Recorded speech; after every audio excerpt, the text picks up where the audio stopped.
You know, when people say being a YouTuber, it's such a good job. It's such a easy job. It must be so easy. All you do is sit in front of a camera all day and speak into a microphone and get paid, you know, like a minimum wage worker for most videos unless they suddenly blow up. Yeah, it's great.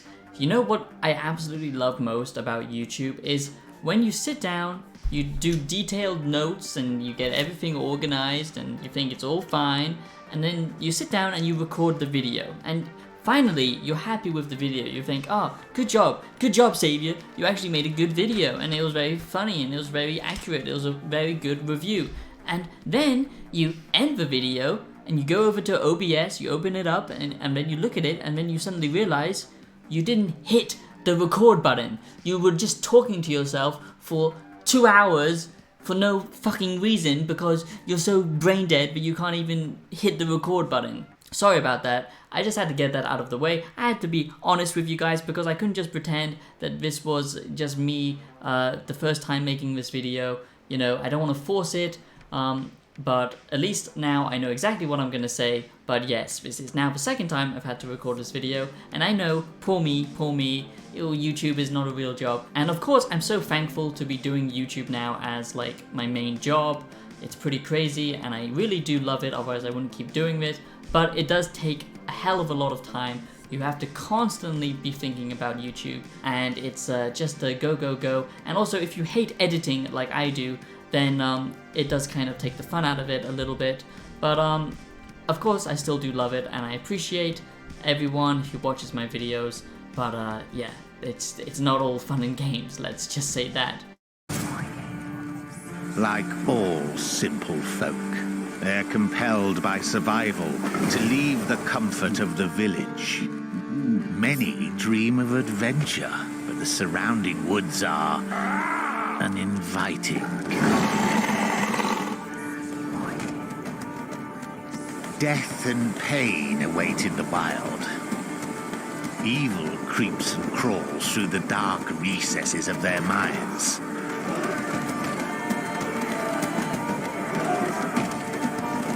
Your subjects are only human, and as such, their minds and bodies can be broken. How's it going? Welcome back to another great video with the majestic one, the Savior. Yes, welcome back to this fantastic show, the Savior Show. Now, if you are new, which is highly likely, please do consider subscribing. It takes 2 seconds for you guys, but it means absolutely everything to me, especially since I recorded this video 2 times. Please do subscribe.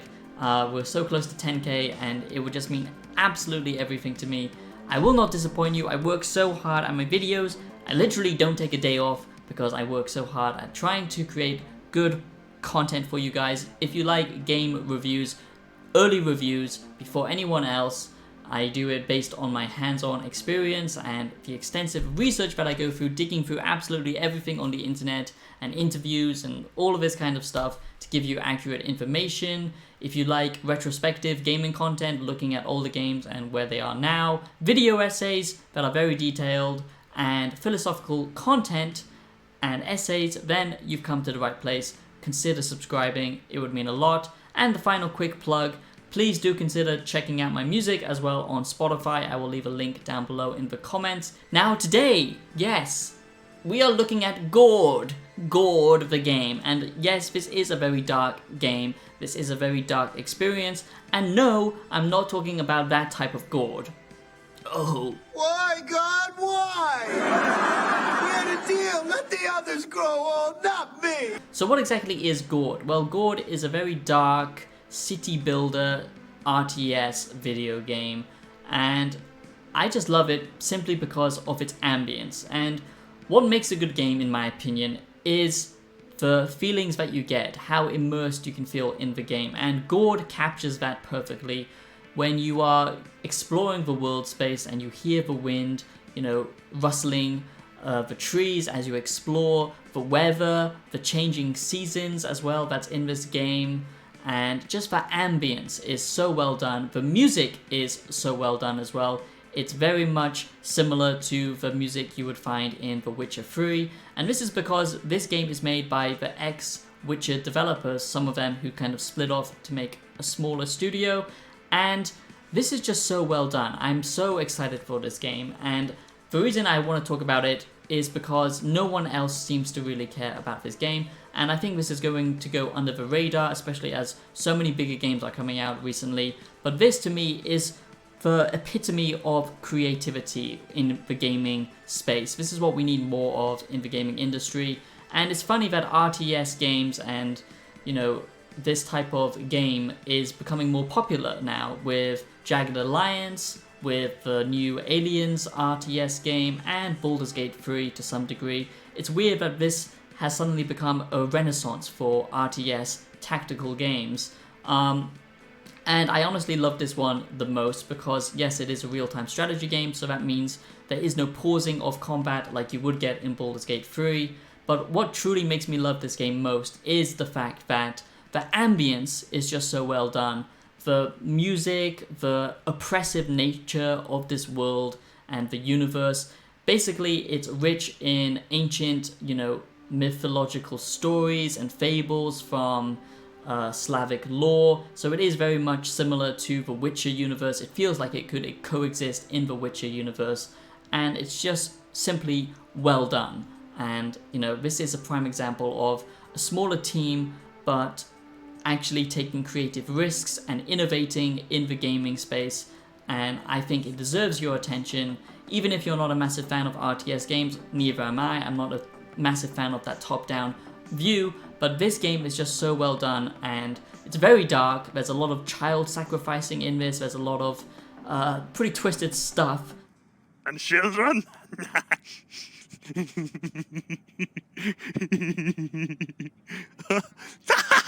Another title for this game could be Jeffrey Epstein's The Sims, because you can do some pretty diabolical shit in this game when it comes to do with children, and yeah, it's very dark, so it's not for the faint-hearted, so let that be known for all of the triggered snowflakes out there who are very sensitive to this type of stuff. You know, games used to be way more, I don't know, just mature and experimental, but now they've all got to fit these little boxes. They've got to follow certain trends. Publishers have to be super careful now.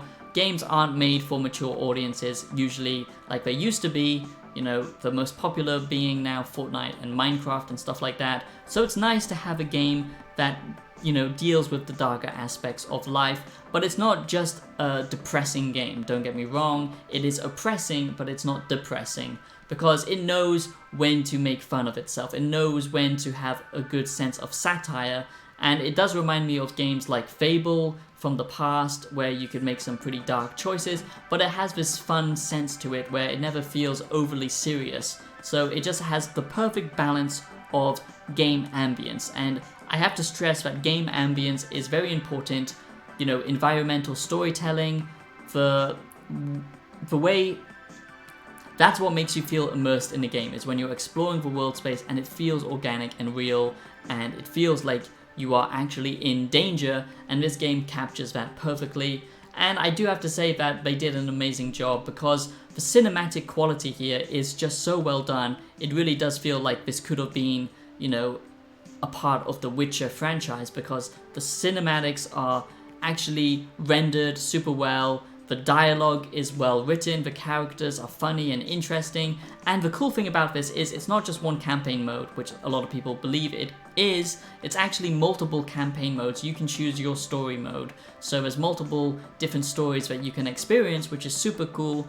And this review of Gord is based on my own hands-on experience, so I can give you the exact detailed information that you need.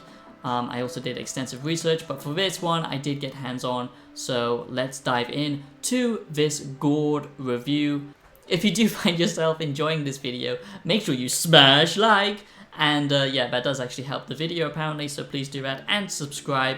And if you do want to support me, consider dropping a small donation or becoming a member. You get access to a whole bunch of extra content, a whole playlist, so it's well worth the money, and it will help support an independent show. So now let's jump into the positives and the negatives. That's how I do all of my early reviews, because a random number at the end of a video of a game review, a video game review, tells you nothing, as video games are a subjective experience. I try and be as objective as possible, but obviously my opinions will come into this, but I am learning from comments that I got that I need to be more objective when it comes to reviews.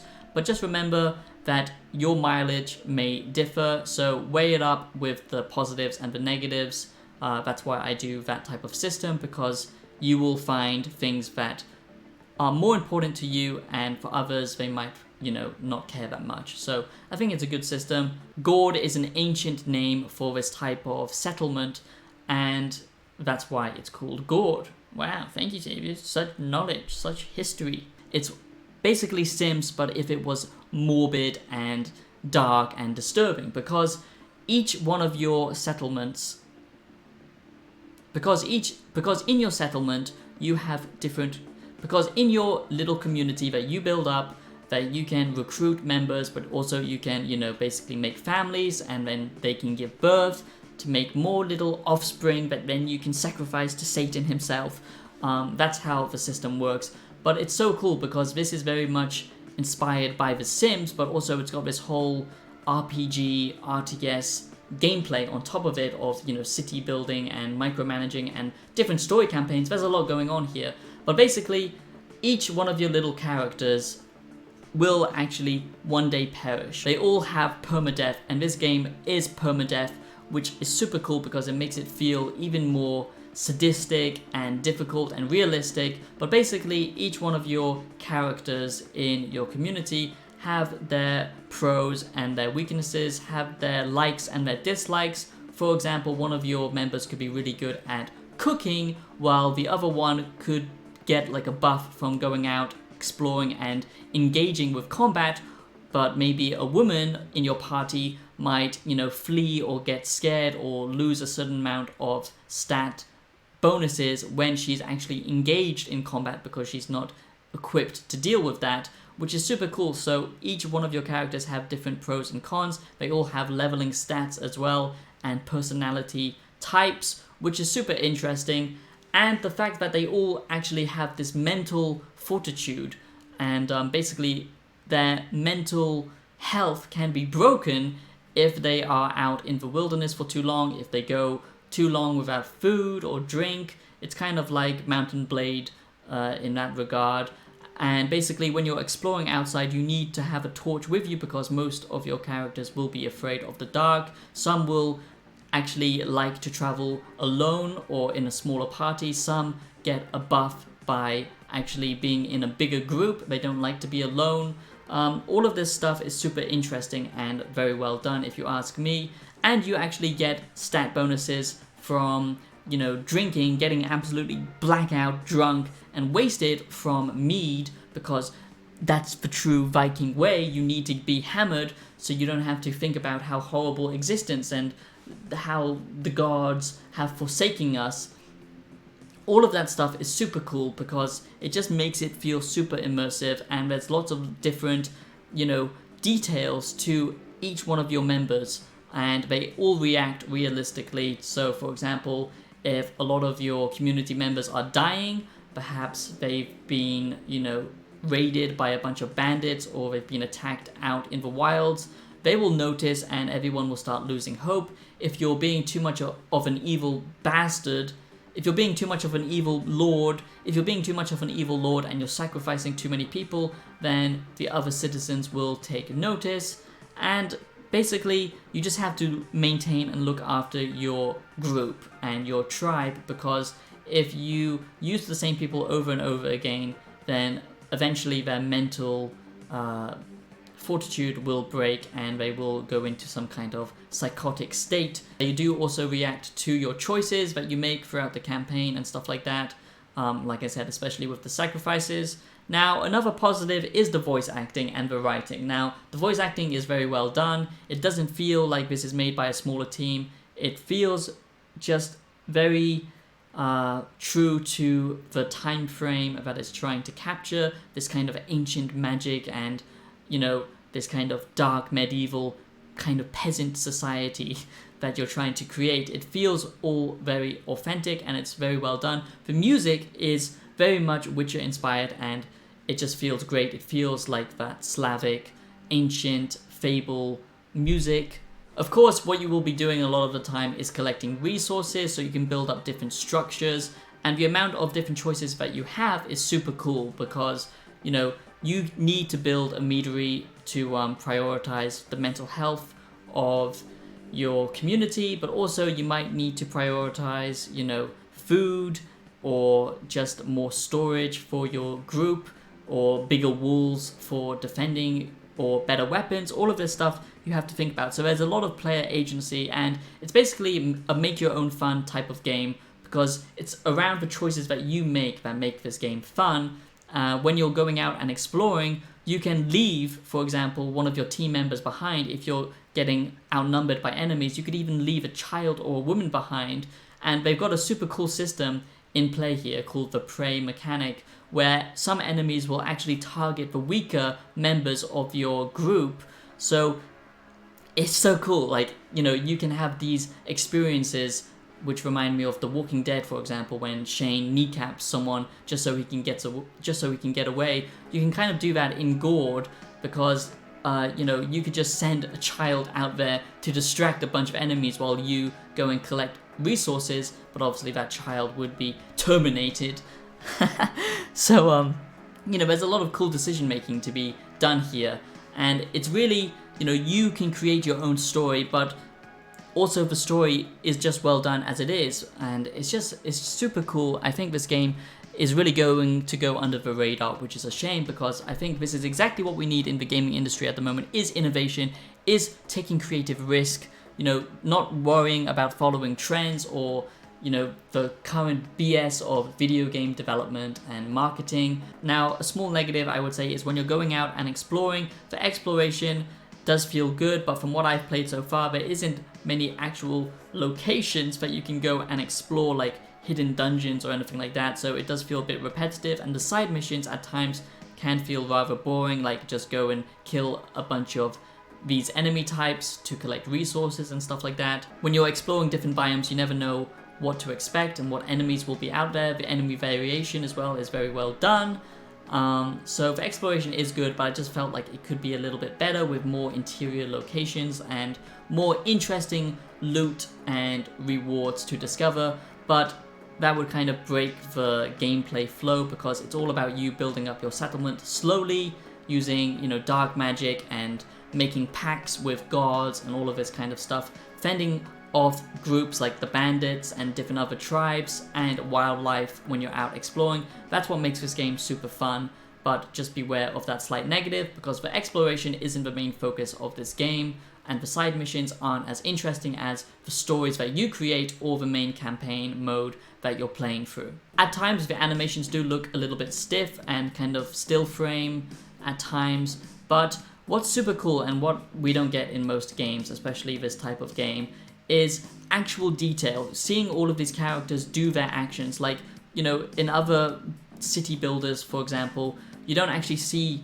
the progress of the buildings being made. It's just like a progress bar and then suddenly it's being created. Here you can actually see all the detail, all of the different characters doing their own jobs, cutting down trees, carrying logs, building up the house. It's just so well done and so detailed, and that's why I absolutely love this game, because you can tell the passion has been put into this game. It's a smaller title, but the passion is clear. So the combat here is very well done because each one of your characters will be better at certain things, and obviously the equipment that you have, and even the children can fight in this game by chucking stones and stuff like that, so it's always quite funny. But basically the enemies will have buffs and debuffs. You know, they will have certain weaknesses to some things like fire or magic, and you will be unlocking big AoE attacks of magic as you find a character for which, and then you can actually use magic in the combat as well, which is super fun. And some enemies will actually only be affected by magic much more than others, so there's a lot of different play styles that you have to think about when taking out party members, which ones are the best for the job, what you're trying to do and where you're going. So all of that adds to the player agency, which I think is fantastic. And finally, the meat and potatoes, the thing that makes this game so beautifully diabolical, is the dark choices that you can make, and your community will react to that. And these are, you know, making pacts with the gods and all of this kind of stuff. You can sacrifice literally children, newborn children, to these deities, and it's pretty grotesque but also hilarious at the same time. I guess I'm a pretty sick guy. So that is my Gord review, my Gord game review. I do hope you enjoyed this video. Don't think you can just sacrifice anyone all the time, because the community will react and the story will change. You know, your choices actually having impact and weight, which I really like. I love any type of game that deals with that kind of subject matter. But yes, that is my Gord review. I do hope you enjoyed this video game review. I do think that people need to pay attention to this game because it is something special, but it might just go under the radar as many bigger games are coming out. The next few months there's going to be a lot of game reviews on my channel, but I will also be making some video essays, philosophical stuff to mix it up a little bit. But I do hope you enjoyed yourself here, and if you do decide to pick up Gord, please let me know in the comments why or why not, and what you think about this type of game, what you think games need nowadays, because I feel like gaming is coming back now. It's getting stronger, there's just better titles being released and more polished. We've had broken games for so long now, but it's good to see some developers actually being innovative again. So please let me know what you think about this Gord review, and I'll see you in the next video. Have a great day. Peace out.